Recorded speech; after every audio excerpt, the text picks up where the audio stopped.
तुकाराम की जय, जगद्गुरु श्रील प्रभुपाद की जय, गुरु महाराज की जय, जय गौर प्रेमानंदे जय. ನನ್ನ ಪರಿಚಯ ಮೊದಲು ಹೇಳ್ತೀನಿ. ನಾನು ಇದೇ ಊರಿನವನು. 1 ಕಿಲೋಮೀಟರ್ ದೂರದಲ್ಲಿ ನಮ್ಮ ಮನೆ ಇರೋದು. ಕೇಳ್ತಿದ್ಯಾ ನನ್ನ ಮಾತು? ಕೇಳ್ತಿದ್ಯಾ? ನನ್ನ ಮನೆ ಇರೋದು ಇಲ್ಲೇ 1 ಕಿಲೋಮೀಟರ್ ದೂರದಲ್ಲಿ, ಕಲ್ಗಂಡಿ ಅಂತ. ಇದೇ ಶಾಲೆಯಲ್ಲಿ 3ನೇ ತರಗತಿಯಿಂದ 7ನೇ ತರಗತಿವರೆಗೆ ಓದಿರುವಂಥದ್ದು ಈ ಶಾಲೆಯಲ್ಲಿ. ಸಾಧಾರಣ 24 ವರ್ಷದ ಹಿಂದೆ, 2000 ಅಂತರದಲ್ಲಿ ನಾನು ಇಲ್ಲಿ ತನಕ ಅಲ್ಲಿ ತನಕ ಓದಿದ್ದು. ಆಮೇಲೆ ನಾನು ಮಂಗಳೂರು ಹೊರಗಡೆ ಕೆಲಸ ಅಂತ ಹೋದೆ. ಸೊ ಕಾಲಕ್ರಮೇಣ ನನಗೆ ಇಸ್ಕಾನ್ ದೇವಸ್ಥಾನದ ಭಕ್ತರ ಪರಿಚಯ ಆಯಿತು. ಆ ಇಸ್ಕಾನ್ ದೇವಸ್ಥಾನದ ಪರಿಚಯದಲ್ಲಿ ನಾನು ಸಾಧಾರಣ 18-19 ವರ್ಷ ನನ್ನ ಒಂದು ಪ್ರಯಾಣ ನಡೀತಾ ಇದೆ. 2022 ಮಾರ್ಚ್ 25ರಲ್ಲಿ ನನಗೆ ಗುರುಗಳ ಸನ್ಯಾಸಿಗಳಾದ ನಮ್ಮ ಇಸ್ಕಾನಿನ ಪರಮಪೂಜ್ಯ ಭಕ್ತಿರಾಘವ ಸ್ವಾಮಿ ಮಹಾರಾಜರಿಂದ ದೀಕ್ಷೆ ಆಯಿತು. ನನ್ನ ದೀಕ್ಷೆ ಹೆಸರು ಬಂದ್ಬಿಟ್ಟು ಕಮಲಲೋಚನ ದಾಸ್. ನನ್ನ ಈ ಶಾಲೆಯಲ್ಲಿ ಕರೀತಿದ್ದು BT ಸುಬ್ರಹ್ಮಣ್ಯ ಅಂತ. ಗುರುಗಳ ಹೆಸರು ಕೊಟ್ಟಿದ್ದು ನನಗೆ ಕಮಲಲೋಚನ ದಾಸ್. ಸೊ ನಾವು ಶಾಲೆಯಲ್ಲಿ ಇದ್ದಾಗ Suresh master, Manjula teacher, PT master ಆದಂಥ ರವಿಕುಮಾರ್ ಮಾಸ್ಟ್ರು, ಸುರೇಶ್ ಮಾಸ್ಟ್ರು, ಆಮೇಲೆ ಉಮೇಶ್ ಮಾಸ್ಟ್ರು, ಲಿಂಗಯ್ಯ ಮಾಸ್ಟ್ರು ಅಂತ ಪ್ರಾಯದವರಿದ್ದರು. ಸೊ ಆಮೇಲೆ ಮೋಹನ್ ಮಾಸ್ಟ್ರು, ಅವರ ತಂದೆ ಇದೇ ಶಾಲೆಯಲ್ಲಿ ಮಾಸ್ಟರ್ ಆಗಿದ್ದರು. ಅವರ ಮಗ ಇದೇ ಶಾಲೆಯಲ್ಲಿ ಓದಿದ್ರು. ಇದೇ ಶಾಲೆಗೆ ಅವರು ಶಿಕ್ಷಕರಾಗಿ ಬಂದರು, ನಮಗೆ ಶಿಕ್ಷಣವನ್ನು ನೀಡಿದರು. ಸೊ ಇನ್ನು ಬೇರೆ ಬೇರೆ ಸೀತಮ್ಮ ಟೀಚರ್ ಅಂತ ಇದ್ದರು, ತುಂಬ ಮಂದಿ ಇದ್ದರು. ಸೊ ನಾವು ಇದ್ದಾಗ ಈ ರೀತಿ ನಿಮಗೆ ಈಗ ಕೊಡ್ತಿರುವಂಥ ಊಟ ಆಗಿರ್ಬೋದು ಅಥವಾ ವ್ಯವಸ್ಥೆಗಳಾಗಿ ಹಾಗೆ ಇರಲಿಲ್ಲ. ತುಂಬ ಮಳೆ,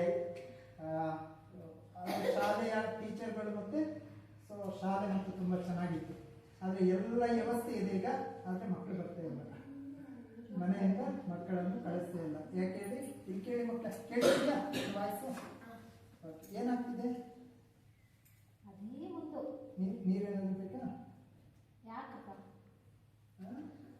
ಸೊ ಈ ಸಾಧಾರಣ ನಾವಿಲ್ಲಿ ನಮಗೆ ಪ್ರತಿ ವರ್ಷ ಆದಮೇಲೆ ಸ್ಕೂಲ್ ಡೇ ಆಗುವಂಥದ್ದು, ಮತ್ತು ನಮ್ಮ ಬರುವ ಜನವರಿಯಲ್ಲಿ ನಮ್ಮ ಊರಿನ ಜಾತ್ರೆ ಇದೆ 6ನೇ ತಾರೀಕಿಗೆ. ಸೊ ಎಲ್ಲರಿಗೂ ಒಂದು ಆನಂದ, ತುಂಬ ಖುಷಿ ಆಗ್ತಾಯಿತ್ತು, ತುಂಬ ಆನಂದವಾಗಿದ್ವಿ.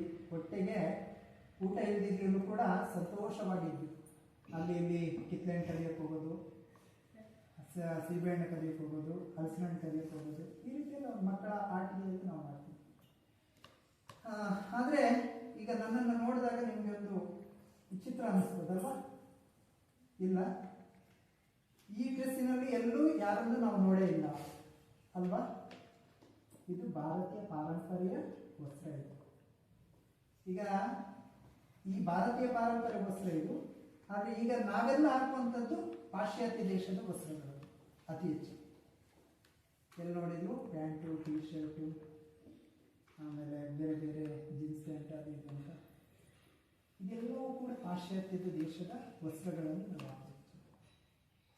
ಈಗ ನಾವು ಹಾಕೊಳ್ತಿರುವಂಥದ್ದು ಶುದ್ಧ ಭಾರತೀಯ ದೇಶದ ವಸ್ತ್ರ. ಈ ಭಾರತೀಯ ವಸ್ತ್ರ ಯಾಕೆ ನಶಿಸಿ ಹೋಯಿತು? ಯಾರಾದ್ರೂ ಹೇಳ್ತೀರಾ? ಯಾಕೆ ಇದಾಗ್ತಾ ಇದೆ? ನಮ್ಮ ದೇಶದ ಬಗ್ಗೆ ಏನಾದರೂ ಇತಿಹಾಸದ ಬಗ್ಗೆ ಗೊತ್ತಿದೆಯಾ ಮಕ್ಕಳೇ? ಇಲ್ಲ. ನಮ್ಮ ದೇಶವನ್ನು ಯಾರೆಲ್ಲ ಆಳಿದ್ರು?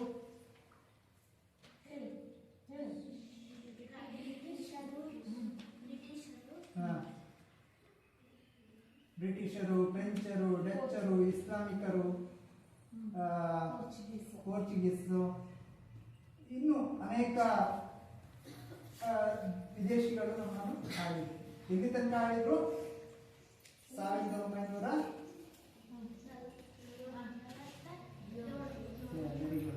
1947ರವರೆಗೆ ನಮ್ಮನ್ನು ದೇಶವನ್ನು ಆಳಿದ್ರು. ಹಾಗಾಗಿ ನಮ್ಮ ದೇಶವನ್ನು ರಕ್ಷಣೆ ಮಾಡುವುದಕ್ಕೋಸ್ಕರ ನಮ್ಮ ಪೂರ್ವಜರು ಏನು ಮಾಡಿದ್ರು? ಚಳವಳಿಯಲ್ಲಿ ನಿರತರಾಗೋಗ್ಬಿಟ್ರು. ಪ್ರತಿಯೊಬ್ಬ ಪ್ರಜೆಯೂ ಕೂಡ ಭಾರತೀಯ ದೇಶದ ಸ್ವತಂತ್ರಕ್ಕೋಸ್ಕರ ಏನು ಮಾಡಿದ್ರು? ಹೋರಾಟಕ್ಕೆ ಹೋಗಿ ಅದರಲ್ಲೇ ನಿರತರಾಗ್ಬಿಟ್ರು. ಇಲ್ಲಿಗೆ ನಮ್ಮ ಭಾರತ ಬಗ್ಗೆ ಹೆಸರು ಏನಕ್ಕೆ ಬಂತು ಗೊತ್ತಾ? ಭಾರತಿ ಬೈಲು ಏನಕ್ಕೆ ಹೆಸರು ಬಂತು ಗೊತ್ತಿಲ್ಲ. ಇದೊಂದು ಮಾವಿನ ಕಟ್ಟೆ ಇತ್ತು, ಅಲ್ಲೊಂದು ಕಟ್ಟೆ ಇದೆಯಾ? ಆ ಕಟ್ಟೆಯಲ್ಲಿ ಒಂದು ಮಾವಿನ ಮರ ಈಗ ಬಿದ್ದೋಗಿದೆ. ಆ ಕಟ್ಟೆಯ ಕೆಳಗೆ ಸ್ವತಂತ್ರ ಹೋರಾಟಗಾರರಾದಂತಹ ನಮ್ಮ ಮಹಾತ್ಮ ಗಾಂಧೀಜಿಯವರು ಇಲ್ಲಿ ಬಂದಿದ್ರು ಅಂತ ಪ್ರತೀತಿ ಇದೆ. ಹೋರಾಟವನ್ನು ಇನ್ನು ಹೆಚ್ಚಿನ ಜನರಲ್ಲಿ ಉತ್ಸವ ತುಂಬುವುದಕ್ಕೋಸ್ಕರ ಒಂದು ದಿವಸ ಬಂದಿದ್ರು ಅಂತ ಪ್ರತೀತಿ ಇದೆ. ಭಾರತೀಯರೆಲ್ಲರೂ ಸೇರಿದ್ದಕ್ಕೋಸ್ಕರ ಇಲ್ಲಿ ಭಾರತೀಯ ಬೈಲ್ ಎಂಬ ಒಂದು ಹೆಸರು ಬಂದಿದೆ ಅಂತ ನನಗೆ, ನಾನು ಅವಾಗ 5ನೇ ತರಗತಿ ಇಲ್ಲಿ ಗ್ರಾಮ ಪಂಚಾಯತಿ ಅಧ್ಯಕ್ಷರಿದ್ದರು, ಬಿಳಿಯಪ್ಪ ಇದೆ ಅವ್ರ ಹೆಸರು, ಕಾಲೋನಿಯಲ್ಲಿ ಅವರೀಗ ಸ್ವರ್ಗಸ್ಥರಾದರು. ಅವರು ಹೇಳಿದ ಮಾತು ಯಾವಾಗ ಹೇಳಿದ್ರು? 95-96ರಲ್ಲಿ ಹೇಳಿದ್ರು. ಅದು ಈಗಲೂ ನನ್ನ ಕಿವಿಯಲ್ಲಿ ಹಾಗೇನೆ ಉಳ್ಕೊಂಡಿದೆ. ಹಾಗಾಗಿ ನಮ್ಮ ದೇಶದ ಇತಿಹಾಸ, ನಮ್ಮ ಊರಿನ ಇತಿಹಾಸ, ನಮ್ಮ ಜಿಲ್ಲೆಯ ಇತಿಹಾಸವನ್ನು ನಾವು ತಿಳ್ಕೋಬೇಕು. ಎಲ್ಲರ ಮನೆಯಲ್ಲಿ ಮೊಬೈಲ್ ಇದೆಯಾ?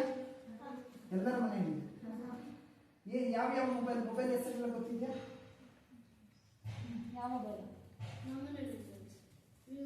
ವಿವೋ.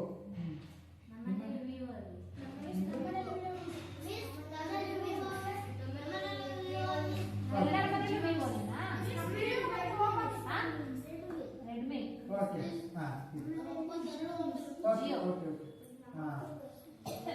ನೀವೆಲ್ಲ ಮೊಬೈಲ್ ಚಲಾಯಿಸ್ತೀರಾ? ಚಲಾಯಿಸ್ತೀರಿ. ಏನ್ ನೋಡ್ತೀರಿ ಮೊಬೈಲಲ್ಲಿ?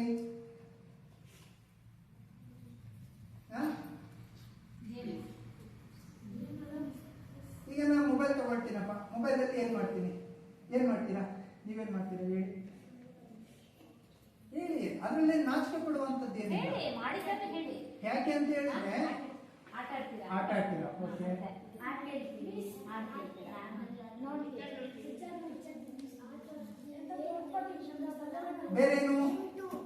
ಬೇರೇನು ನೋಡಲ್ವಾ? ಇನ್ಸ್ಟಾಗ್ರಾಮ್. ಓಕೆ, ಆಯ್ತು, ಅಲ್ಲೇ ಆಯ್ತು.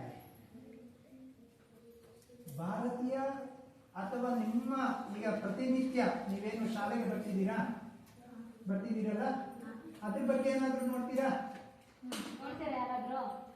ನೀವು ನೋಡ್ತೀರಾ? ಓಕೆ, ಏನು ನೋಡಲ್ಲ. ಓಕೆ, ಏನ್ ನೋಡ್ತೀಯಾ? ಶಾಲೆಯಲ್ಲಿ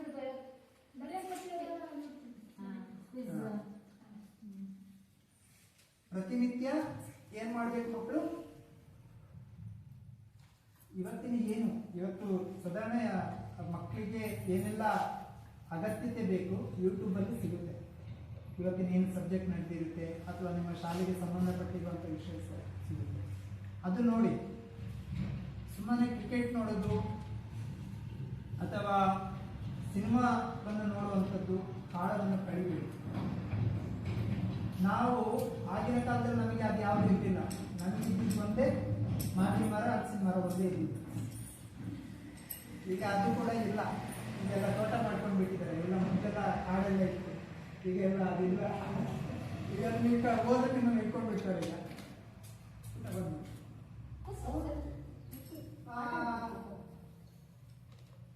ನಾವು ನೋಡಿ, ಎಷ್ಟು ಬೇಕಷ್ಟು ನೋಡಿ. ಭಾರತೀಯ ಪಾರಂಪರ್ಯ ಬಗ್ಗೆ ಯೂಟ್ಯೂಬ್ನಲ್ಲಿ ಕೇಳಿ. ಆಯ್ತಾ? ನಮ್ಮ ಭಾರತ ದೇಶ ಹೇಗೆ ಈಗ ಭೂಪಟ ಇದೆ, ಅದು 1947ರ ನಂತರ ನಮಗೆ ಭೂಪಟ ಬಂದಿರುವಂಥದ್ದು. ನೋಡಿದ್ರೆ ಎಷ್ಟು ಜನ ನೋಡಿದ್ರು ಭೂಪಟ? ಹೇಗಿದೆ ಭೂಪಟ? ಭಾರತದ ಭೂಪಟ ಯಾಕೆ ಟೀಚರ್ಗಳು ಹೇಳ್ಕೊಟ್ಟಿದ್ದನ್ನೆಲ್ಲ ಮರ್ತ್ಬಿಟ್ಟಿರಾ? ನೋಡಿಲ್ಲ, ಭೂಪಟ ನೋಡಿಲ್ಲ. ಓಕೆ, ಆಯ್ತು. ಇಲ್ಲಿ ನೋಡಿ ಭಾರತದ ಭೂಪಟ ಮೊದಲು ಆಗಿರ್ಲಿಲ್ಲ.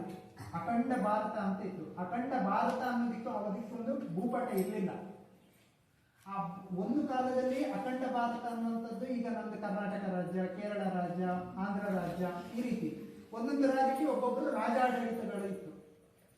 ಯಾವಾಗ ಈ ವಿದೇಶಿಗರು ಬಂದು ನಮ್ಮ ದೇಶವನ್ನು ಲೂಟಿ ಮಾಡೋದಕ್ಕೆ ಬಂದ್ರು, ನಮ್ಮ ದೇಶವನ್ನು ನಮ್ಮ ಮೇಲೆ ಅಧಿಕಾರವನ್ನು ಚಲಾಯಿಸಲಿಕ್ಕೆ ಬಂದ್ರು, ಆವಾಗ ಏನಾಯಿತು, ನಮ್ಮ ಎಲ್ಲ ರಾಜ್ಯದ ರಾಜರುಗಳು ಎಲ್ಲ ಪ್ರಜೆಗಳೆಲ್ಲ ಒಟ್ಟಿಗೆ ಸೇರಿ ನಮ್ಮ ದೇಶವ ಒಂದು ರೂಪುರೇಷ ಬರಬೇಕು ಅಂತ ಹೇಳಿಬಿಟ್ಟು ತಯಾರಿ ಮಾಡಿಕೊಳ್ಳಿಕ್ಕೆ ಶುರು ಮಾಡಿದ್ವಿ.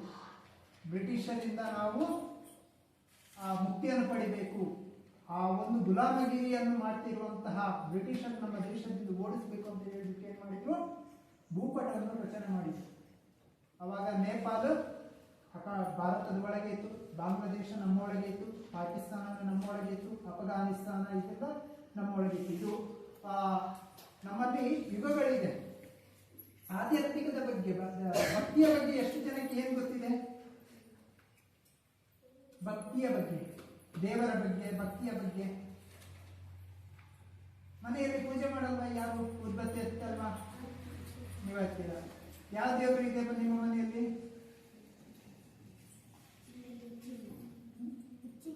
ಉಚ್ಚಂಗಮ್ಮ,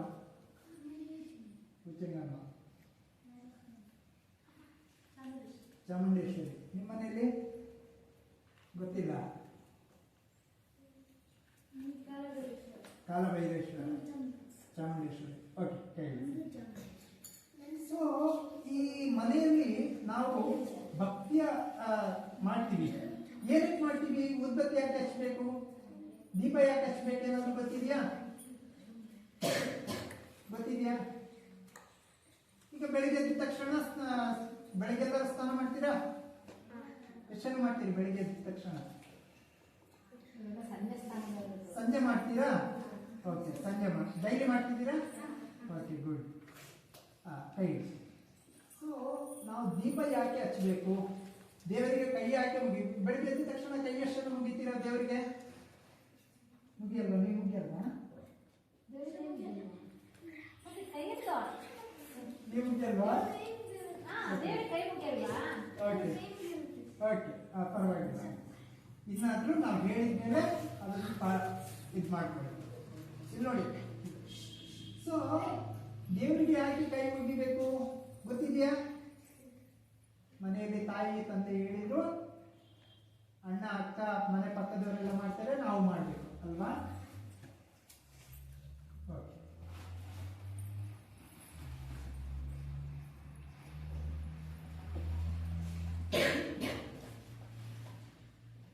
ಭಗವದ್ಗೀತೆ ಬಗ್ಗೆ ಯಾಕೆ ಹೇಳಿದ್ದೀರಾ?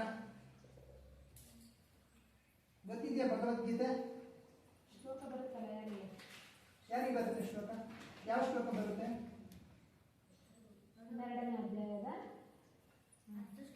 10 ಶ್ಲೋಕ ಬರುತ್ತಾ? ಬರುತ್ತೆ, ಇವಳಿಗೂ ಬರುತ್ತೆ. ಇವಳು ಫಸ್ಟ್ ಬಂದಿದ್ಲು.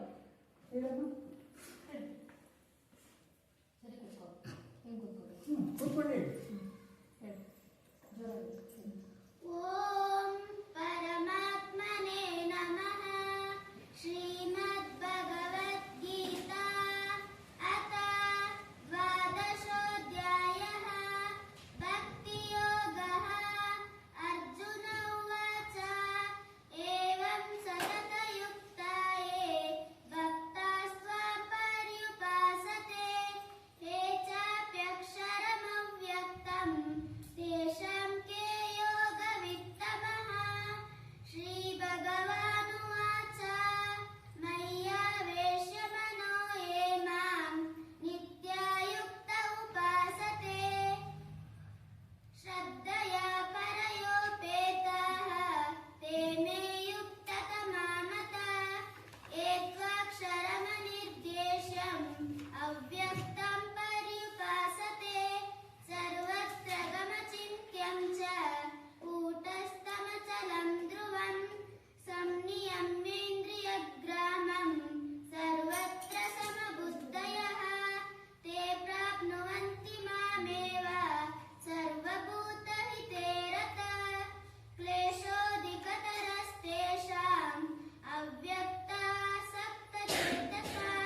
ಹರೇ ಕೃಷ್ಣ.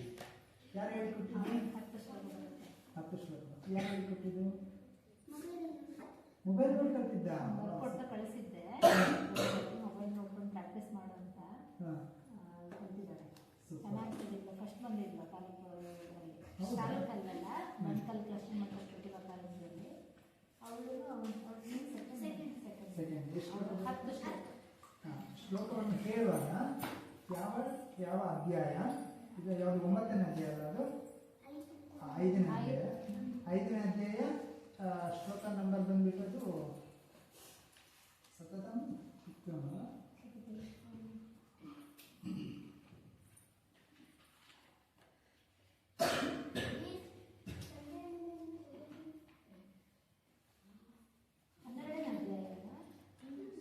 ಅಂದರೆ 12ನೇ ಅಧ್ಯಾಯದ್ದು 10 ಶ್ಲೋಕ, ಇವಳು 5 ಶ್ಲೋಕ.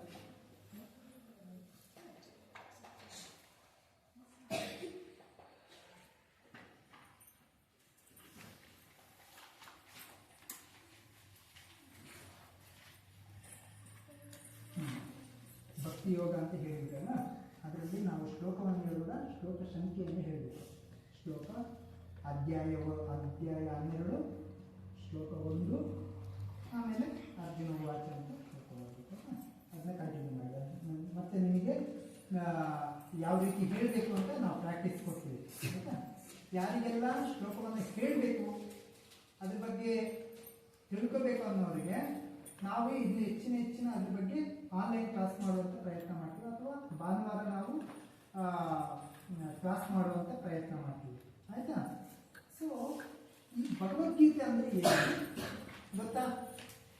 ಗೊತ್ತಿಲ್ಲ. ಭಗವದ್ಗೀತೆ ಮಹಾಭಾರತ ಗೊತ್ತಾ?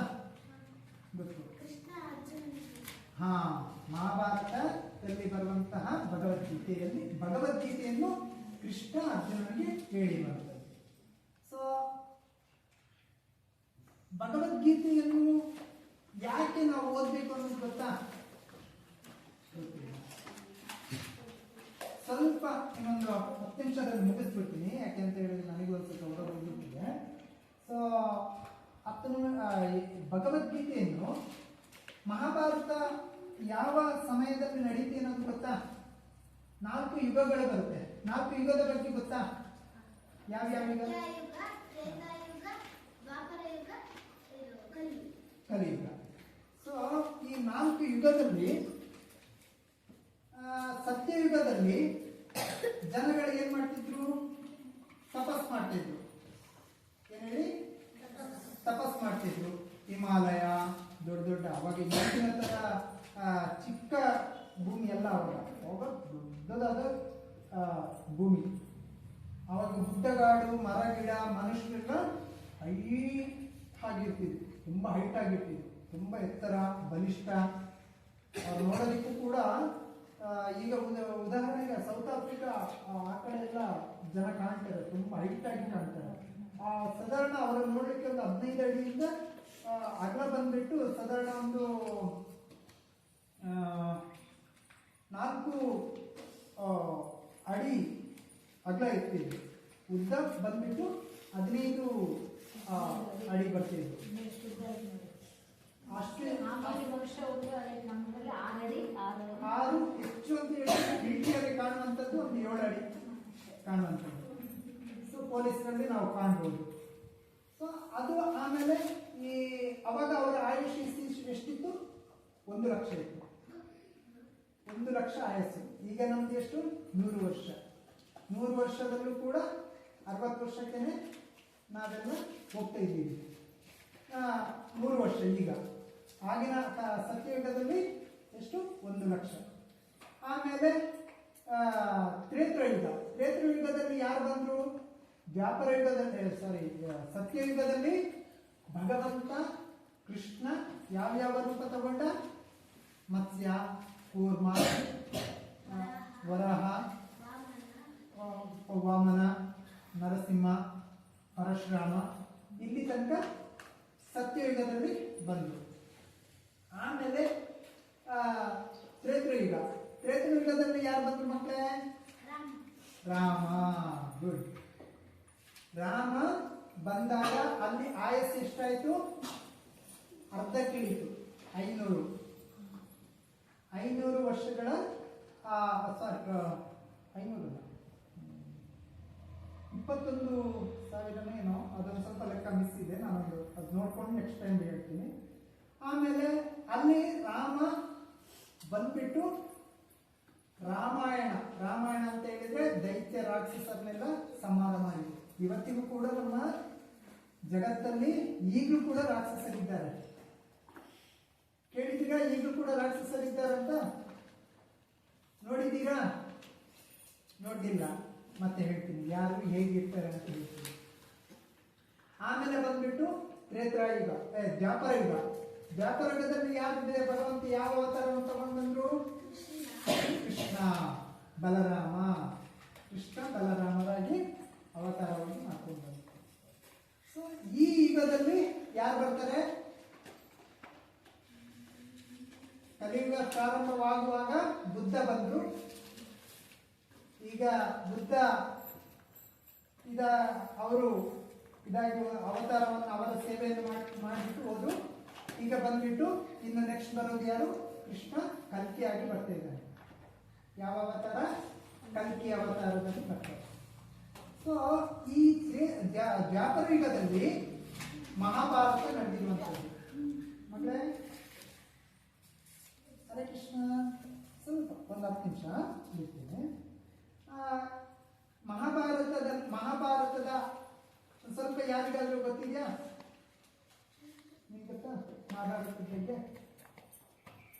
ಗೊತ್ತಿಲ್ಲ. ಮಹಾಭಾರತದಲ್ಲಿ ಪ್ರಧಾನವಾಗಿ ಬರುವುದು ಪಾಂಡವರ ಹೆಸರು ಬರುತ್ತೆ. ಪಾಂಡವರು ಪಂಚ ಪಾಂಡವರು ಅಂತ ಹೇಳ್ತೀವಿ. ಪಂಚ ಅಂದ್ರೆ ಏನು? 5 ಜನ ಸೇರಿದ್ರೆ ಪಂಚ ಆಗುತ್ತೆ. ಪಾಂಡು ಅಂತ ಹೇಳಿದ್ರೆ ಒಬ್ಬ ರಾಜ. ಆ ರಾಜನ ಮಕ್ಕಳು ಪಂಚ ಪಾಂಡವರು.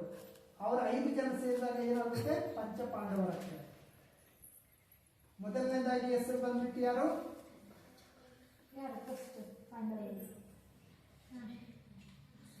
ಧರ್ಮವನ್ನು ಯಾರು ಉಳಿಸ್ತಾರೆ?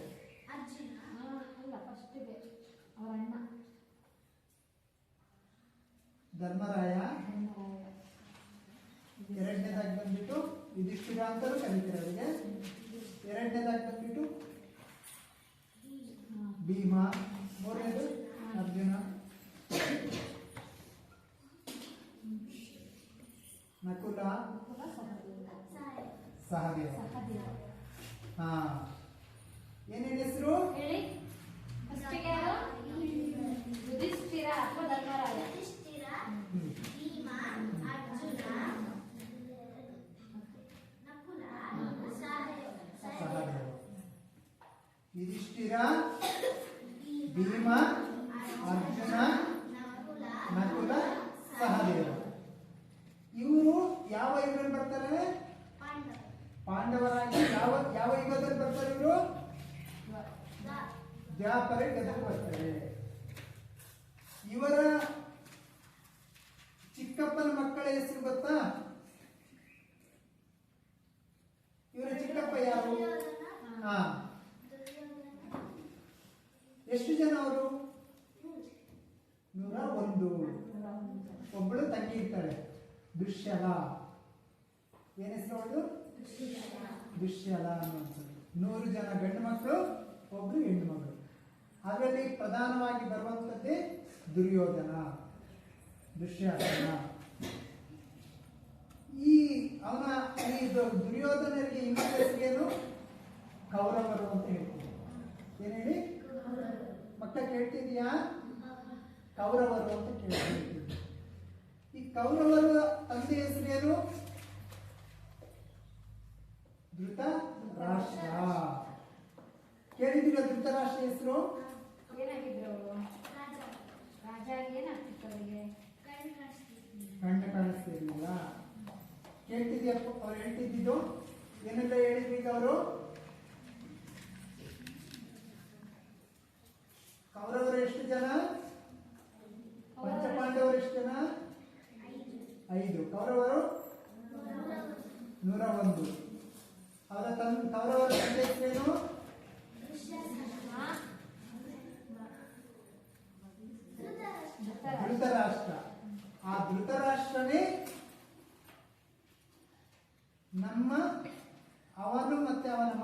ಸೇರಿ ಈ ಮಹಾಭಾರತದ ಸಂದರ್ಭ ನಡೆಯೋದಕ್ಕೆ ಕಾರಣಕರ್ತರು ಯಾರಾದ್ರು?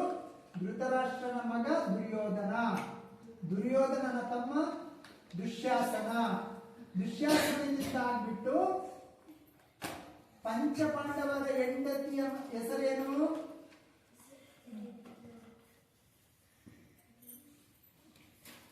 ದ್ರೌಪದಿ. ಏನ್ ಹೆಸರು? ಮಕ್ಕಳ ಕೇಳಿ, ಏನ್ ಹೆಸರು? ಯಾರ ಹೆಸರು? ದ್ರೌಪದಿ. ಪಂಚಪಾಂಡವರ ಹೆಂಡತಿಯ ಹೆಸರೇನು? ದ್ರೌಪದಿಯ ಸೀರೆ ಎಳೆದಿದ್ಯಾರು? ದುಶ್ಯಾಸನ. ಕೇಳ್ತಾ? ಏನ್ ಹೇಳಿದ್ರು ಅವನು? ದುಶ್ಯಾಸನ ಏನ್ ಮಾಡ್ದ? ಸೀರೆ ಎಳೆದ. ಆ ಸೀರೆ ಎಳೆದ ಕಾರಣದಿಂದಾಗಿ ಮಹಾಭಾರತ. ಮಹಾಭಾರತಕ್ಕೆ ಮೂಲ ಕಾರಣ ಯಾರು? ದುರ್ಯೋಧನ. ಅಲ್ಲಿ ಶಪಥ ಮಾಡಿದ್ಯಾರು?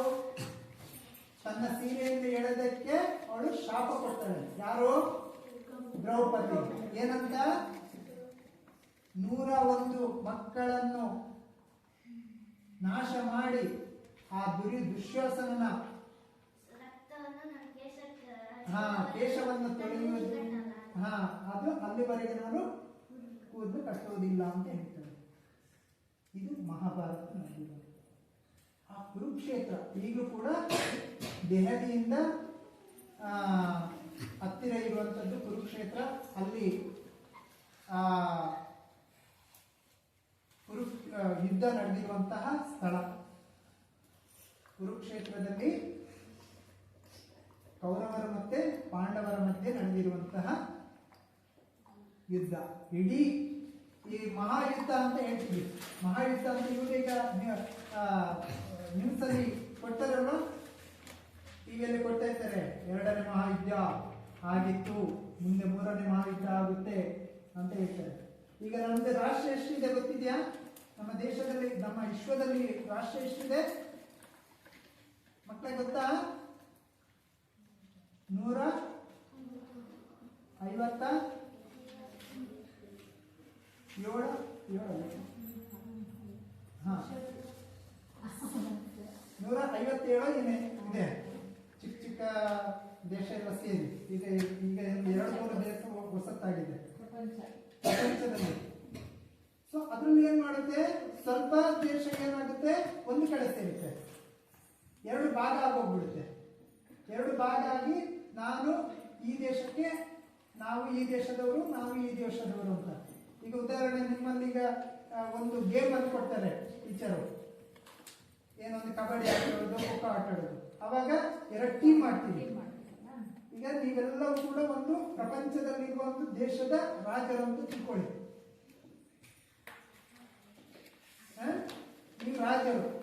ನಿಮ್ಮನ್ನು 2 ಟೀಮ್ ಮಾಡಿದಾಗ ಇಲ್ಲಿ 2 ಟೀಮ್ ಆಗ್ಲಿಕ್ಕೆ ಚಾನ್ಸ್. ಇನ್ನು ಕೆಲವರು ಏನ್ ಮಾಡ್ತಾರೆ, ನಾವು ತಟಸ್ಥ, ನಾವು ಯಾವುದಕ್ಕೂ ಬರೋದಿಲ್ಲ, ಆಟಕ್ಕುಂಟು ಲೆಕ್ಕಕ್ಕಿಲ್ಲ.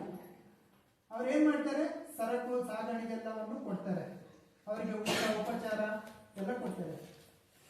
ಮಹಾಯುದ್ಧದಲ್ಲೂ ಕುರುಕ್ಷೇತ್ರ ಯುದ್ಧದಲ್ಲೂ ನಡೆದಾಗ ನಮ್ಮ ದಕ್ಷಿಣ ಕರ್ನಾಟಕದಲ್ಲಿ ಉಡುಪಿ ಆ ರಾಜ ಏನ್ ಮಾಡಿದ ಗೊತ್ತಾ? ಅಲ್ಲಿ ಅವನ ಹೆಸರು ಮತ್ತೋಯ್ತು, ಅವನ ಹೆಸರು ಏನೇ ಇದೆ, ಅವನು ತಟಸ್ಥನಾಗ್ಬಿಟ್ಟ ಕುರುಕ್ಷೇತ್ರ ಯುದ್ಧದಲ್ಲಿ. ಅವನು ಏನ್ ಮಾಡ್ದ, ಅಡಿಗೆ ಮಾಡಿ ಪಾಂಡವರ ಕಡೆಗೆ ಊಟ ಉಪಚಾರದ ಬಗ್ಗೆ ಎಲ್ಲ ಅವನು ನೋಡ್ಕೊಂಡ. ಅದಕ್ಕೆ ಇವತ್ತಿಗೂ ಕೂಡ ಉಡುಪಿಗೆ ಒಳ್ಳೆ ಹೆಸರಿದೆ. ಏನ್ ಹೆಸರು? ಅನ್ನಬ್ರಹ್ಮ, ಅನ್ನಕ್ಷೇತ್ರ ಅಂತ ಹೇಳ್ತೀವಿ. ಉಡುಪಿ ಎಲ್ಲಿದೆ ಗೊತ್ತಾ ಮಕ್ಕಳೇ? ಎಲ್ಲಿ? ಉಡುಪಿಯಲ್ಲಿ ಯಾವ ಕಡೆ ಹೋಗ್ಬೇಕು? ಮತ್ತೆ ಪ್ರಧಾನಮಂತ್ರಿ ಬಂದಿದ್ರಲ್ಲ, ಗೊತ್ತಾ? ಉಡುಪಿ ಗೊತ್ತಿಲ್ಲ, ಯಾವ ಕಡೆ ಹೇಳಿ. ಈ ಕಡೆ ಅಂದ್ರೆ ಯಾವ ಕಡೆ ರೂಟಲ್ಲಿ ಹೋಗ್ಬೇಕು? ಇನ್ನೊಂದು ಕಾಲ್ಗಂಟೆ ಇದೆ. ಸೊ ಈ ಉಡುಪಿ, ಈ ಕುರುಕ್ಷೇತ್ರದಲ್ಲಿ ಈ ರೀತಿ ಈಗ 2 ಟೀಮ್ ಮಾಡಿದಾಗ ಸ್ವಲ್ಪ ಜನ ಟೀಮ್ ಮಾಡ್ಕೊಂಡು ನಾನು ವಿನ್ ಆಗ್ಬೇಕು ಅನ್ನೋ ಒಂದು ಇದು ಇರುತ್ತೆ, ನಾವು ಆಟ ಆಡ್ಬೇಕು ಅನ್ನೋ ಉತ್ಸವ ಇರುತ್ತೆ. ಅದೇ ಮಹಾಭಾರತ ಯುದ್ಧದಲ್ಲಿ ಏನಾಯ್ತು, ಎರಡು ಟೀಮ್ ಆಯ್ತು. ಯಾವ ಟೀಮು? ಒಂದು ಕೌರವರ ಟೀಮ್ ಸೇರ್ತು, ಇನ್ನೊಂದು ಬಂದ್ಬಿಟ್ಟು ಪಾಂಡವರ ಟೀಮ್ ಸೇರ್ತು. ಸೊ ಅದರಲ್ಲಿ ದಕ್ಷಿಣ ಭಾರತದ್ದು ಮಾತ್ರ ತಟಸ್ಥವಾಗಿ ಉಳ್ಕೊಂಡು ಅವಾಗ ನಡೆದಿರುವಂತಹ ಅದೆಷ್ಟೋ ರಾಜರುಗಳು ಸೇರ್ಕೊಂಡು ನಶಿಸಿ ಹೋದ್ರು. ಅದರಲ್ಲಿ ಮಹಾಭಾರತ ಇವತ್ತಿಗೂ ಕೂಡ ಇಷ್ಟು ದೊಡ್ಡ ಗ್ರಂಥ. ಅದನ್ನು ಮುಂದಿನ ದಿನಗಳಲ್ಲಿ ನೀವು ಮಹಾಭಾರತವನ್ನು ಓದಬೇಕು. ಮಹಾಭಾರತವನ್ನು ಓದಿದಾಗ ಆ ಕುರುಕ್ಷೇತ್ರದಲ್ಲಿ ಏನೆಲ್ಲ ನಡೆದಿದೆ ಮುಂದಿನ ಜೀವನದಲ್ಲೂ ಕೂಡ ನಮಗೂ ಅದಕ್ಕೆ ಮಾರ್ಗದರ್ಶನ ಆಗಿರುತ್ತೆ. ಏನಾಗಿರುತ್ತೆ? ಮಹಾಭಾರತವನ್ನು ಹೇಳಬೇಕು, ಓದಬೇಕು, ರಾಮಾಯಣವನ್ನು ಓದಿ ಪಾಲನೆ ಮಾಡಬೇಕು. ಕೃಷ್ಣ ನುಡಿದಂತೆ ನಡೆಯಬೇಕು, ರಾಮ ನಡೆದಂತೆ ನಡೆಯಬೇಕು. ಏನೋ ಇದೆ ಇನ್ಸೆನ್ಸು, ಅದು ಹೇಳ್ತೀನಿ ಮತ್ತೆ ನಿಮಗೆ. ಸೊ ಈ ಕೃಷ್ಣ ಕೇವಲ ಏನ್ ಮಾಡಿದ್ರು? ಹೇಳಿದ್ರು ಮಾತ್ರ. ಅದನ್ನ ಪಾಲನೆ ಮಾಡಿದ್ಯಾರು? ಪಾಂಡವರು. ಪಾಂಡವರು ಯಾವ ರೀತಿ ಪಾಲನೆ ಮಾಡಿದ್ರು? ಕೃಷ್ಣ ಕಾಲಿನ ಬೆರಳನ್ನು ತೋರಿಸಿದ್ರು ಕೂಡ ಪಾಂಡವರು ಕೇಳಿಸ್ತಾ ಇದ್ರು. ಆ ಪಾಂಡವರು ಯುದ್ಧದಲ್ಲಿ ಸೇರಿದಾಗ ಕೇವಲ 45 ನಿಮಿಷ. ಭಗವದ್ಗೀತೆ ಪ್ರಾರಂಭ ಆಗೋದು ಎಲ್ಲಿಂದ? ಭಗವದ್ಗೀತೆಯ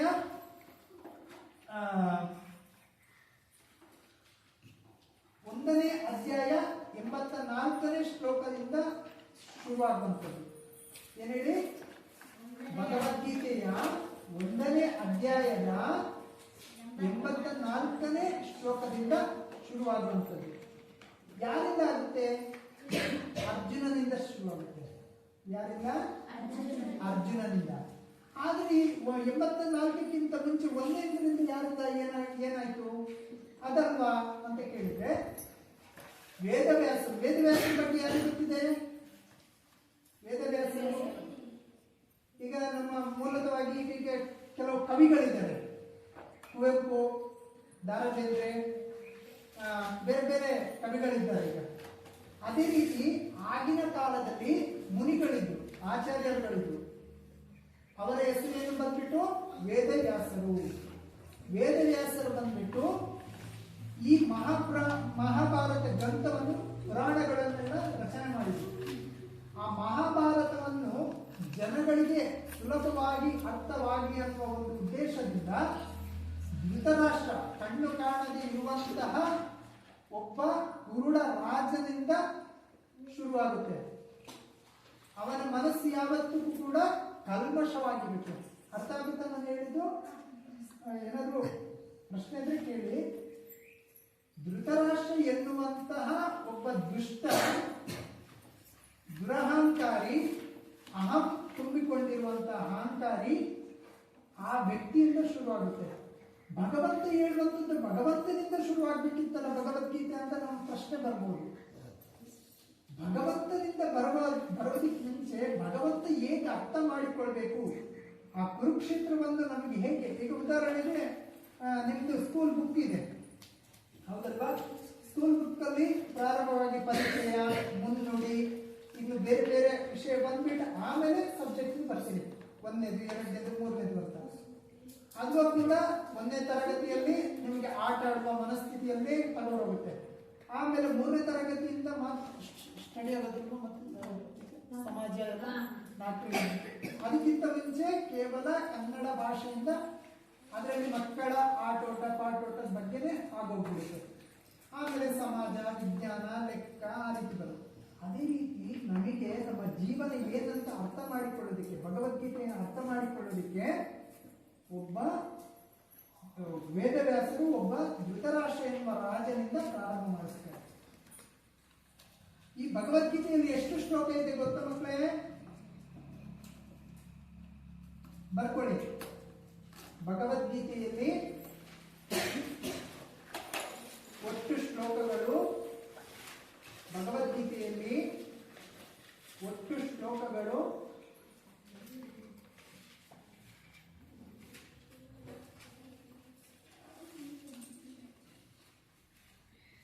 ಯಾರಾದ್ರೂ ಚೆನ್ನಾಗಿ ಬರ್ಕೊಳ್ಳಿ, ಮತ್ತೆ ನೀವು ಅವ್ರನ್ನ ನೋಡ್ಕೊಂಡು ಬರ್ಕೊಳ್ಳಿ. ಸೋಂಬೇರಿ ಮಾಡಬಾರ್ದು, ಬರೀರಿ. ಭಗವದ್ಗೀತೆಯಲ್ಲಿ ಒಟ್ಟು ಶ್ಲೋಕಗಳು 700. 700 ಬರಿದ್ರಾ? ಅದರಲ್ಲಿ ಪಾತ್ರಧಾರಿಗಳು ಎಷ್ಟು ಜನ ಬರ್ತಾರೆ? ಪಾತ್ರಧಾರಿಗಳು ಅಂದ್ರೆ ಶ್ಲೋಕವನ್ನು ಹೇಳುವಂಥದ್ದು, ಮಾತನಾಡುವಂಥದ್ದು ಒಟ್ಟು ಬಂದ್ಬಿಟ್ಟು 4 ಜನ.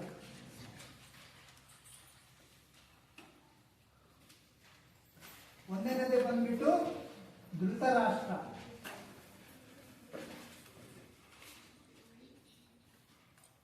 ಅವನು ಒಂದು ಶ್ಲೋಕವನ್ನು ಹೇಳ್ತಾನೆ. ಎಷ್ಟು ಶ್ಲೋಕ? ಒಂದು ಶ್ಲೋಕ.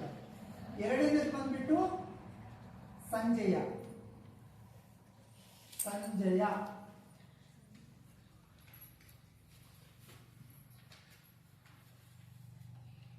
ಅವನ ಶ್ಲೋಕ ಎಷ್ಟು? 41.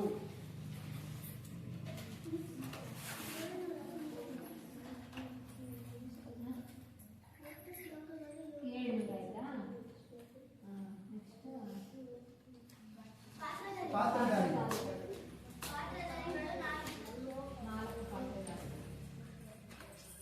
ಕೇಳಿ, ಅರ್ಥ ಆಗಿದ್ರೆ ದಯವಿಟ್ಟು ಬರೀರಿ. ಬುಕ್ ಇಲ್ವಾ? ನೀವು ಕೂತ್ಕೋ ಮತ್ತೆ ನೋಡ್ಕೊಂಡು. ಮೊದಲನೇ ಶ್ಲೋಕ ಧೃತರಾಷ್ಟ್ರ. ಹಾ, ಕೆಳಗೆ ನೀವು ಒಂದಿಷ್ಟು ಬರೀತೀರಲ್ವಾ, ಕೆಳಗೆ ಬರ್ಕೊಂಡು ಹೋಗ್ತೀರಲ್ವಾ?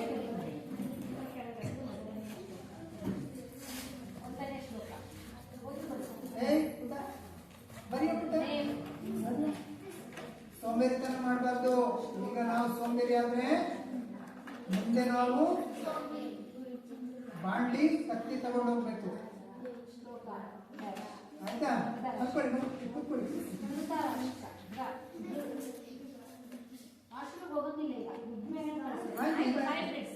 ಇನ್ನೊಂದು ಇದೊಂದು ಬನ್ನಿ.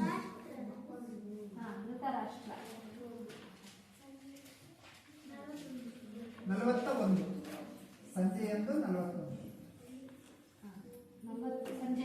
ಸಂಜೆ ಅಂತ ಬರೀ. ಸಂಜಯ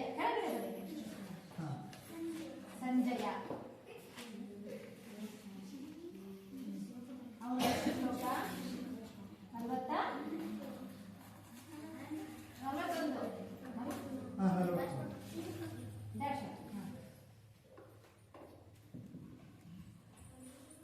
ಆಯ್ತಾ? ಆಮೇಲೆ ಬಂದ್ಬಿಟ್ಟು ಅರ್ಜುನ.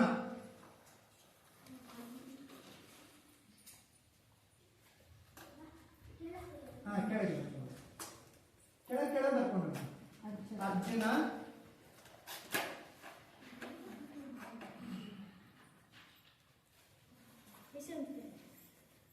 84.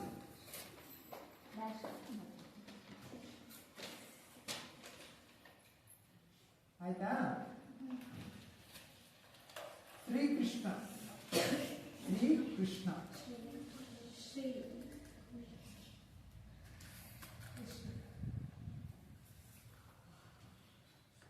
ಆಯ್ತಾ? 574.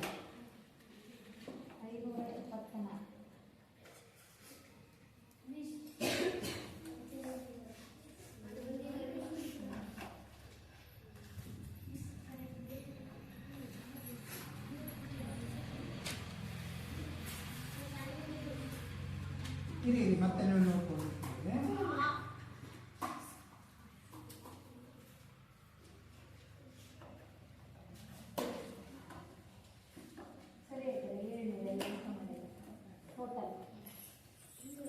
ಅಧ್ಯಾಯ ಎಷ್ಟು ಬರುತ್ತೆ ಭಗವದ್ಗೀತೆಯಲ್ಲಿ? ಮತ್ತೆ ಬರ್ಕೊಳ್ಳಿ ಪುಟ. ಆಯ್ತಾ? ಮತ್ತೆ ಎಲ್ಲರಿಗೂ ತೋರಿಸಿ. ಅಧ್ಯಾಯ ಎಷ್ಟು ಬರುತ್ತೆ? ಒಟ್ಟು ಅಧ್ಯಾಯಗಳು ಒಟ್ಟು ಅಧ್ಯಾಯಗಳು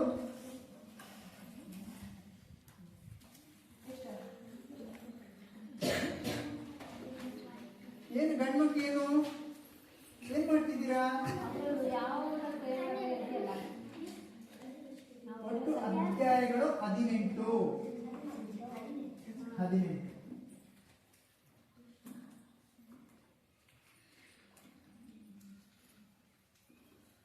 ಸರಿ, ಇವತ್ತಿಗೆ ಇಲ್ಲಿ ನಿಲ್ಲಿಸುವ. ಏನೇನು ಅರ್ಥ ಆಯ್ತು ನಿಮಗೆ? ಯುಗಗಳು ಎಷ್ಟು? ಯುಗಗಳು ಯುಗಗಳು, ಮತ್ತೆ ಭಗವದ್ಗೀತೆ ಹಾ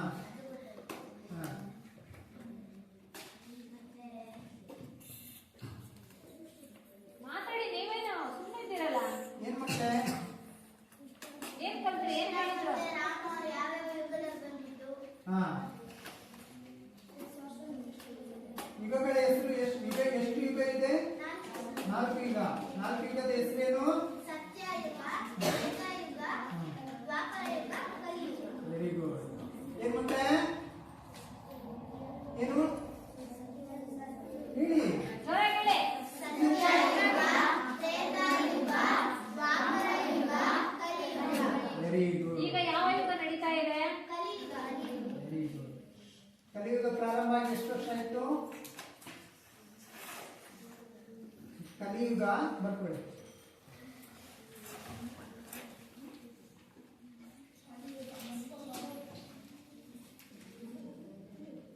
ಕಲಿಯುಗ ಪ್ರಾರಂಭವಾಗಿ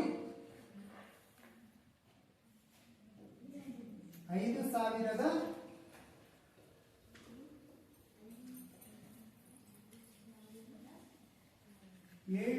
ಚಿಲ್ಲರೆ 700 ಅಂತ ಬರ್ಕೊಳ್ಳಿ. ಮತ್ತೆ ನಾನು ಅದು ನೋಡ್ಕೊಂಡು ನಾನು ನಿಮಗೆ ಇನ್ನೊಂದ್ಸಲ ಇದು ಮಾಡ್ತೀನಿ. 700 ವರ್ಷಗಳು ಆಗಿದೆ. ಆಯ್ತಾ? 5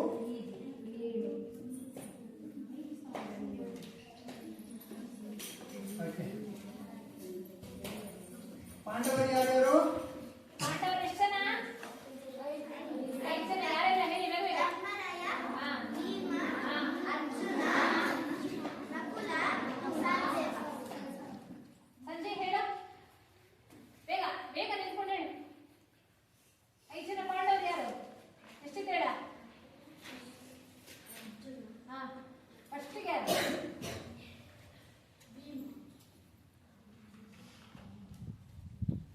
ಕೇಳಿಸ್ಕೊಳ್ಳಲ್ಲ, ಇಂಟ್ರೆಸ್ಟ್ ಇಲ್ಲ ನಿಮಗೆ. ಧರ್ಮರಾಯ ಯಾರು? ಧರ್ಮರಾಯ. ನೆಕ್ಸ್ಟ್ ಯಾರು? ಭೀಮ, ನೆಕ್ಸ್ಟ್ ಯಾರು? Arjuna, next Nakula, next Sahadeva. ಖುಷಿ ಆಯ್ತಾ? ಇದು ನಿಮ್ಮನ್ನು ಹಿಂಸೆ ಮಾಡುವಂತಲ್ಲ. ಶಾಲೆಗೆ ನಾವು ಯಾಕೆ ಬರ್ತೀವಿ? ತಂದೆ ತಾಯಿ ಯಾಕೆ ಕಳಿಸ್ತಾರೆ? ನಿಮ್ಮನ್ನು ಹಿಂಸೆ ಮಾಡೋದಕ್ಕಲ್ಲ. ನಮ್ಮನ್ನು ಯಾರನ್ನು ಕೂಡ ಯಾರು ಹಿಂಸೆ ಮಾಡಲ್ಲ. ನಾವು ಒಳ್ಳೇದಾಗ್ಲಿ, ಮುಂದೊಂದು ದಿನ ನಾವು ಒಳ್ಳೆಯ ಪ್ರಜೆಗಳಾಗಿ ನಮ್ಮನ್ನು ಯಾರು ಗುರುತಿಸದಿದ್ರೂ ಪರವಾಗಿಲ್ಲ, ನಾವು ಇನ್ನೊಬ್ಬರಿಗೆ ಭಾರವಾಗದ ರೀತಿಯಲ್ಲಿ, ತೊಂದರೆ ಆಗದ ರೀತಿಯಲ್ಲಿ ಜೀವನ ನಡೆಸ್ತೀವಿ ಅನ್ನುವ ಒಂದು ಉದ್ದೇಶಕ್ಕೆ ವಿದ್ಯೆ ಕಲಿಬೇಕು ಅನ್ನುವಂಥದ್ದು. ಒಂದು ಕಾಲಘಟ್ಟದಲ್ಲಿ ವಿದ್ಯೆ ಅನ್ನುವುದು ಸಿಕ್ಕೇ ಇರಲಿಲ್ಲ. ಆ ಪರಿಣಾಮವಾಗಿ ನಮ್ಮನ್ನು ಬೇರೆ ಬೇರೆ ದೇಶದ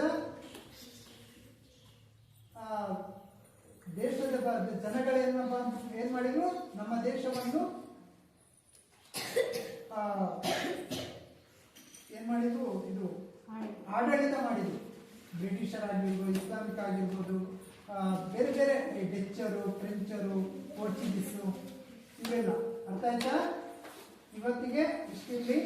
ಇದು ಯಾಕೆ ನಾನು ಇವತ್ತು ಬಂದೆ ಅನ್ನೋ ಒಂದು ಚಿಕ್ಕ ಮಾಹಿತಿ ಕೊಟ್ಟು ನಾನು ಮುಗಿಸ್ತೀನಿ. ಈ ತಿಂಗಳು ಏನು ಗೊತ್ತಾ? ಚಳಿಗಾಲ. ಚಳಿಗಾಲದಲ್ಲಿ ಮಾಸಕ್ಕೆ ಹೆಸರೇನು?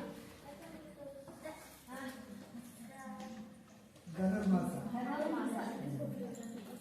ಈ ಧನುರ್ಮಾಸದಲ್ಲೇ ನಡೆದಿರುವಂಥದ್ದು ಗೀತಾ, ಭಗವದ್ಗೀತೆ, ಕೃಷ್ಣ ಅರ್ಜುನರಿಗೆ ಹೇಳಿರುವಂಥದ್ದು. ಆ ಕೃಷ್ಣ ಅರ್ಜುನನಿಗೆ ಎಷ್ಟು ನಿಮಿಷ ಹೇಳಿದ ಅದನ್ನು ಬರ್ಕೊಳ್ಳಿ. ಆ ಪಾಯಿಂಟ್ ಭಗವದ್ಗೀತೆ ಭಗವಂತ ಕೃಷ್ಣ ಅರ್ಜುನನಿಗೆ ಎಷ್ಟು ನಿಮಿಷಗಳ ಕಾಲ ಭಗವದ್ಗೀತೆಯನ್ನು ಬೋಧಿಸಿದ? 45 ನಿಮಿಷ. ನೋಡಿ ಅಷ್ಟನ್ನು ಬೋಧನೆ ಮಾಡಿರೋದು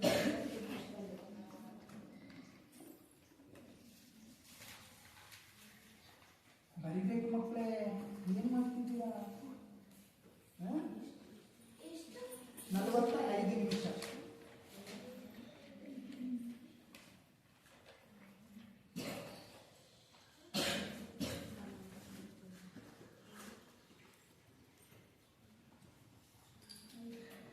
ಆಯ್ತಾ? ಸೊ ಈ 45 ನಿಮಿಷವನ್ನು ಮೊನ್ನೆ ಡಿಸೆಂಬರ್ 1ನೇ ತಾರೀಕಿಗೆ ಗೀತಾ ಜಯಂತಿ ನಡೀತು.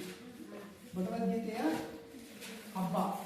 ಭಗವಂತ ಅರ್ಜುನನಿಗೆ ಹೇಳಿರುವಂತಹ ಹಾಗೂ ವೇದವ್ಯಾಸರು ನಮಗೆ ಕಲ್ಪಿಸಿದಂತಹ ಸಂಜಯನಿಂದ ಧೃತರಾಷ್ಟ್ರನಿಂದ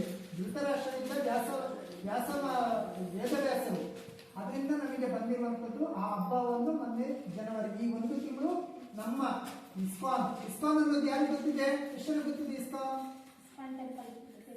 ಗೊತ್ತಿಲ್ವಲ್ಲ? ಒಂದೊಂದು ದಿನ ನಿಮ್ಮನ್ನ ಕರ್ಕೊಂಡು ಹೋಗ್ತೀನಿ, ಆಯ್ತಾ? ಇಸ್ಕಾನ್ ದೇವಸ್ಥಾನಕ್ಕೆ. ಯಾರೆಲ್ಲ ಚೆನ್ನಾಗಿ ಶ್ಲೋಕವನ್ನು ಹೇಳುವಂಥದ್ದು, ನಾವು ಹೇಳಿದ ಪಾಯಿಂಟ್ಸ್, ನೀವು ಶ್ಲೋಕ ಹೇಳ್ಬೇಕಂತ ಏನಿಲ್ಲ, ಕೆಲವು ಪಾಯಿಂಟ್ಸ್ ಅನ್ನು ನೀವು ಈಗ ಪಂಚಪಾಂಡವರು ಅಂದ್ರೆ ಏನು, ಯಾರು, ಎಷ್ಟು ಜನ, ಅವರಿಗೆ ಹೆಂಡತಿ ಎಷ್ಟು ಜನ, ಅದ್ರ ಬಗ್ಗೆ ಎಲ್ಲ ಈ ಪಾಯಿಂಟ್ ಅನ್ನು ಅಲ್ಲಿ ಇದು ಮಾಡ್ಬೇಕು, ಅಲ್ಲಿ ಕೇಳ್ತಾರೆ ಅಲ್ಲಿ. ಒಂದೊಂದು ದಿನ ನಾವು ಹೋಗೋಣ ರಜದ ಟೈಮಲ್ಲಿ, ಆಯ್ತಾ? ನಿಮ್ಮನ್ನ ಕರ್ಕೊಂಡು ಹೋಗ್ತೀನಿ. ಆದ್ರೆ ಎಲ್ಲರೂ ಕೂಡ ಚಲಾಕಿಯಾಗಿರ್ಬೇಕು. ಏನಾಗಿರ್ಬೇಕು? ವಿದ್ಯಾವಂತರಾಗಿರ್ಬೇಕು. ಅರ್ಥ ಮಾಡ್ಕೋಬೇಕು. ಟೀಚರ್ಗೇನು ಮನೆಯಲ್ಲಿ ಅವರಿಗೆ ಬೇರೆ ಬೇರೆ ಕೆಲಸಗಳಿದೆ. ನಿಮಗೇನು ಈ ಶಿಕ್ಷಕ ಅನ್ನುವಂಥದ್ದು ಎಲ್ಲರಿಗೂ ಸಿಗುವುದಿಲ್ಲ ಆ ಭಾಗ್ಯ. ಒಂದು ವಿದ್ಯೆಯನ್ನು ಹೇಳಿಕೊಡುವಂಥದ್ದು ಭಾಗ್ಯ ಯಾರಿಗೂ ಸಿಗುವುದಿಲ್ಲ. ಗುರುಗಳಾಗುವುದು ಅದು ಶ್ರೇಷ್ಠ. ಅದು ಗುರುವಿನ ಗುಲಾಮನಾಗುವ ತನಕ ದೊರೆಯದಂಡ ಮುಕುತಿ. ನಾವು ಶಿಕ್ಷಕರಿಗೆ ಏನಾಗಿರ್ಬೇಕು? ಗುಲಾಮರಾಗಿರ್ಬೇಕು. ಯಾವ ಗುಲಾಮರು? ಮಗುವಿನ ರೀತಿಯ ಗುಲಾಮರಾಗಬೇಕು. ಗುಲಾಮರಂತ ಹೇಳಿದ್ರೆ ಬ್ರಿಟಿಷರು ಆಡಳಿತ ಮಾಡಿದ್ರಲ್ಲ ಆ ಗುಲಾಮರಲ್ಲ. ನಮ್ಮ ಎದುರಿಗಿರುವಂಥ ಶಿಕ್ಷಕ ತಂದೆ ಅಥವಾ ತಾಯಿ ಸಮಾನ. ಅವರು ಹೇಳುವಂತಹ ಪ್ರತಿಯೊಂದು ವಿಚಾರೆಯನ್ನು ಕೂಡ ನಾವು ಪಾಲಿಸಬೇಕು. ಕೂತ್ಕೋಬೇಕು, ಹೇಳುವಂದ್ರೆ ಹೇಳಬೇಕು, ಹಾಡುವಂದ್ರೆ ಹಾಡಬೇಕು, ಬರಿ ಅಂದರೆ ಬರಿಬೇಕು. ಯಾವಾಗ ಶಿಕ್ಷಕರಿಗೆ ನಾವು ಗೌರವ ಕೊಟ್ಟು ಶಿಕ್ಷಕರು ನಾವು ಹೇಳಿದ ಮಾತನ್ನು ನಾವು ಯಾವಾಗ ಕೇಳ್ತೀವಿ, ಮುಂದೊಂದು ದಿವಸ ನಾವು ಏನಾಗ್ತೀವಿ? ಉತ್ತಮ ಪ್ರಜೆಗಳಾಗ್ತೀವಿ. ಆಯ್ತಾ? ಶಿಕ್ಷಕರು ಹೊಡೆದ್ರು ಕೂಡ ನಮಗೆ ನಾವು ಕಲಿತಿರುವ ಸಮಯದಲ್ಲಿ ಶಿಕ್ಷಕರು ನಮಗೆ ಏನಾದ್ರು ಹೊಡೆದ್ರೆ, ಮನೇಲಿ ಹೋಗಿ ಹೊಡೆದ್ರೆ ಹೇಳಿದ್ರೆ ಶಿಕ್ಷಕರು ಹೊಡೆದ್ರು ಅಂತ ಮನೆಯಲ್ಲೂ ಕೂಡ ನಮಗೆ ಪೆಟ್ಟು ಬೀಳ್ತಿತ್ತು. ಈಗ ಮನೆಯಲ್ಲೂ ನಿಮಗೆ ಪೆಟ್ಟು ಬೀಳಲ್ಲ, ಶಾಲೆಯಲ್ಲೂ ಪೆಟ್ಟು ಬೀಳಲ್ಲ. ಟೀಚರಿನ ಶಿಕ್ಷಕರ ಭಯ ಇಲ್ಲ. ಶಿಕ್ಷಕರು ಏನಾದ್ರು ಹೊಡೆದ್ರೆ ಪಬ್ಲಿಕ್ ಎಲ್ಲ ಸೇರಿಕೊಂಡು ನಮ್ಮ ಮಕ್ಕಳಿಗೆ ಯಾರಾದ್ರು ಹೊಡೆದ್ರಿ ಅಂತ ಕೇಳ್ತಾರೆ. ಶಿಕ್ಷಕರು ಯಾಕೆ ಹೊಡಿತಾರೆ? ನಾವು ಒಳ್ಳೇದಾಗ್ಲಿ, ಬುದ್ಧಿವಂತರಾಗ್ಲಿ. ಅರ್ಥ ಆಯ್ತಾ? ಇವತ್ತು ನಾವೇನಾದ್ರೂ ಶಿಕ್ಷಕರಿಂದ ಶಿಕ್ಷೆಯನ್ನು ಪಡೆದುಕೊಂಡಿದ್ರೆ ಮುಂದೊಂದು ದಿವಸ ಸಮಾಜ ನಮಗೆ ಶಿಕ್ಷೆ ಕೊಡುತ್ತೆ. ಅದಕ್ಕೆ ಬೇರೆ ಬೇರೆ ಶಿಕ್ಷೆ ಕೊಡುವ ಕಾನೂನಲ್ಲಿ ಬೇರೆ ಬೇರೆ ಇದೆ. ಹಾಗಾಗಿ ಎಲ್ಲರೂ ಶಿಕ್ಷಕರು ಏನು ಹೇಳ್ತಾರೆ ಅವ್ರು ಬರುವಾಗ ಅವರಿಗೆ ಗೌರವ ಕೊಟ್ಟು, ಹರೇ ಕೃಷ್ಣ, ಹರಿಬಾಲ್ ಹರಿಬಾಲ್ ಏನು ಹೇಳಿದ್ದೆ ನಾನು? ಶಿಕ್ಷಕರು ಹೇಳಿದ ಮಾತನ್ನು ನಾವು ಕೇಳಬೇಕು, ಆಯ್ತಾ? ಹರೇ ಕೃಷ್ಣ. ಒಮ್ಮೆ ಮಂತ್ರವನ್ನು ಹೇಳುವ. ಎಲ್ಲರ ಕೈ ಎತ್ತಿಪ್ಪ. ಹರೇ ಕೃಷ್ಣ ಹರೇ